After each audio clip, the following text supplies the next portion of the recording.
Today we'll be talking about the T28 Artemis Brinyte flashlight. This is the 21700 rechargeable type battery light, and it has three types of LEDs inside of it. It has a white CREE LED inside of it, an IR850 LED inside of it, and also an IR940 wavelength LED inside of it.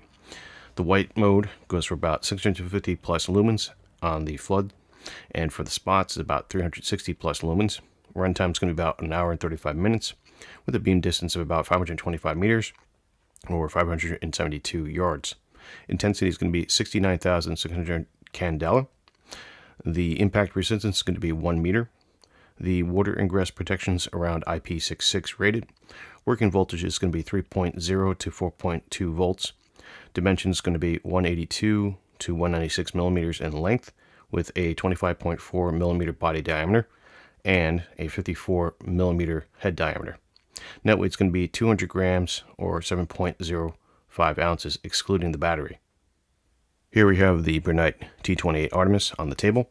We have its included battery with the USB-C charging port on the battery, and we have the tail switch adapter here for a rail mounted system, and the box here. Here we have the Artemis T28 light. We have the main body, the head, and the bezel here. We have the switch selector on the top here from white to IR850, IR940 here. And you simply move the selector switch and you can change the type of wavelength for the IR and the white light.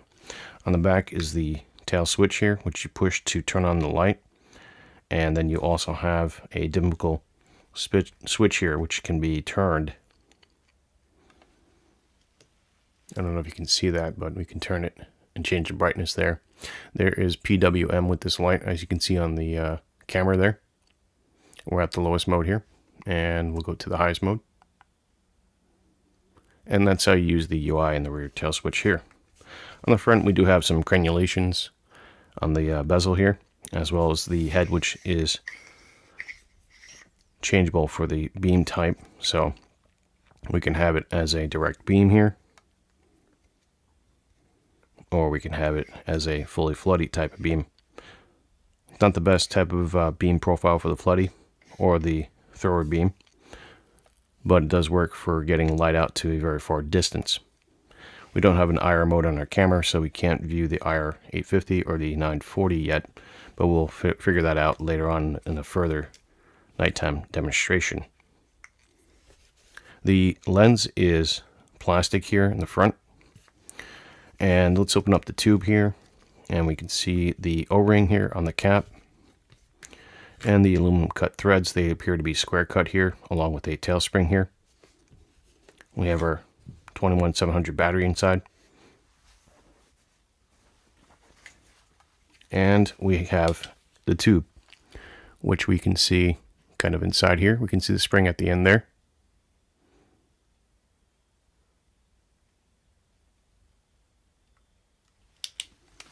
Let's put this back together and get some beam shots. Okay, we're back shooting an aperture 2.8, 24 frames per second. ISO is 5000 with a white balance of 5000K. A Panasonic GH4 12 to 35 millimeter lens. Here we have the light on full flood mode at the highest portion here. And if we decide to dial it down here to the lowest portion, we dim it down, dim it further until we have almost nothing to see on the camera, but you can see it in the dark here. If we do the focus ring here, you can kind of see out front about 20 feet there's a log, and this is at the focus beam. Let's go ahead and dial it back up to the highest mode here.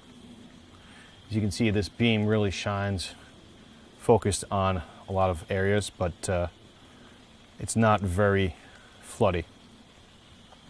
And I don't mean a lot of areas, I mean in a specific area.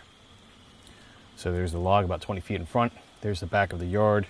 That's about roughly 50 feet away. So you can see this thing throws quite a distance out here. Here's the brook on the left.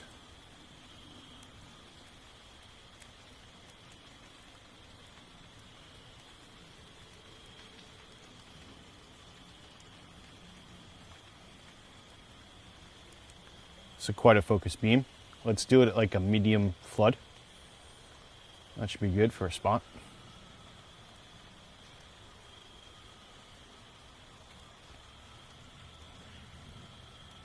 And you can see a lot of detail out here, even though there's some fog out here and a little bit of rain right now.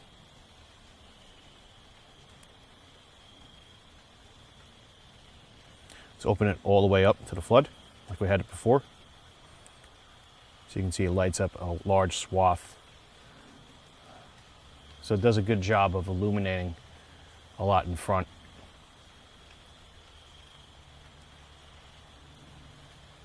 I'm going to go back to focusing here. And this is all the way at focus. You can see a profile of the actual LED there in a square. My final thoughts on the T28 Artemis light from Brinyte. It's an okay light. There are a couple things that I have issues with, namely the waterproofing issue with the tail cap here. When I submerged this into a pot of water for a little bit, for about maybe a minute or so, I found that water was getting into the tail cap here and it disabled the actual electronics inside. I had to put this in a bowl of rice for a few days to get it to dry out. Once it dried out, it started working again. So this ingress point here for water is not very good for the light.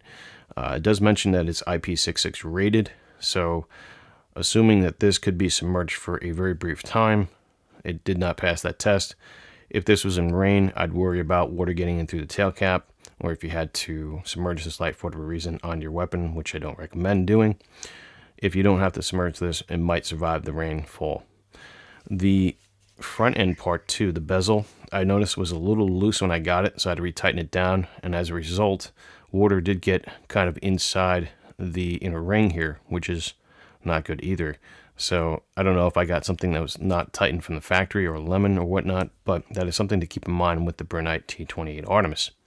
Also, this floody spot beam, it's a smooth action. However, with firearms, you're going to have vibration, and vibrations could theoretically throw this out of alignment from your specified point. So I would like to see a little bit more of a resistance to engaging the floody and focused beam on the light here. Also with the switch, it's a decent toggle switch. It works well, responds well. But again, with vibrations and potentially knocking this light against a tree or a rock or something out in the woods while you're hunting, I would like to see another little detent on top of here, like a little button switch to push down and lock this toggle switch into place so that if you knock it into something, it would not change on you, because you potentially don't want to change your IR rating or your white light if you're trying to hunt with night vision. That would not be a fun time at night.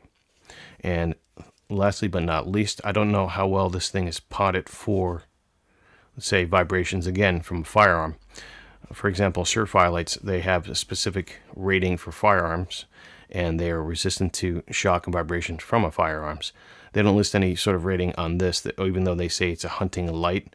Now, I don't know anything about hunting, so maybe I could be wrong in this department, but my logic would be I will want something rated for shock and vibration if I'm out hunting with a firearm, and this is marketed as a hunting type of light, especially with the IR modules on here. That being said, overall the light's okay.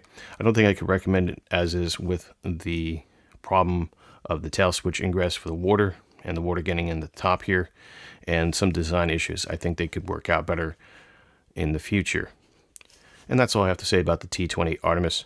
Thank you for watching and enjoy your day.